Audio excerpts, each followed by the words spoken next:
உதயநிதி ஸ்டாலின், சந்தானம், நயன்தாராலாம் நடிச்சிட்டு இருக்கிற படம் தான் நண்பேண்டா. அண்ட் இந்த படம் வந்து ரொம்ப நாளைக்கு முன்னாடி ஸ்டார்ட் பண்ணாங்க. அதுக்கு முன்னாடி இந்த படத்தில் யார் யாரெல்லாம் நடிக்க போகிறா அப்படிங்கிற தேர்வு நடந்துட்டு இருக்கும்போது உதயநிதி ஸ்டாலினுக்கு ஜோடியாக காஜல் அகர்வால் நடிக்க வைக்கலாம் அப்படின்னு சொல்லிட்டு அவங்க கிட்ட கால் ஷீட் கேட்டிருக்காங்க.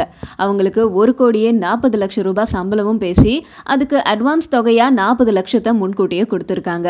அதுக்கப்புறம் காஜல் அகர்வால் தெலுங்குல ரொம்ப பிஸியாக நடிச்சிட்டு இருந்ததுனால சரிவர அவங்களால கால் ஷீட் கொடுக்க முடியல.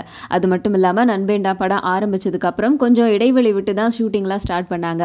ஸோ அதனால அந்த படத்தில் காஜல் அகர்வாலால் நடிக்க முடியல, ஏன்னா கால் ஷீட் ப்ராப்ளம் வந்ததுனால. ஸோ அந்த இடத்த நிரப்புறதுக்காக நயன்தாரா கிட்ட கேட்டு அவங்களுடைய கால் ஷீட்டை வாங்கி இந்த படத்துடைய படப்பிடிப்பை ஆரம்பிச்சாங்க. ரொம்ப பரபரப்பாக இந்த படத்துடைய படப்பிடிப்பு இறுதிக்கட்டத்தை நெருங்கிக்கிட்டே இருக்கு. இந்த நேரத்தில் இதுக்கு முன்னாடி நடிக்கணும் அப்படின்ட்டு இருந்த காஜல் அகர்வால் கிட்ட கொடுத்த முன்பணம் 40 லட்சம் ரூபாயை உதயநிதி ஸ்டாலின் காஜல் அகர்வால் கிட்ட கேட்டிருக்காரு.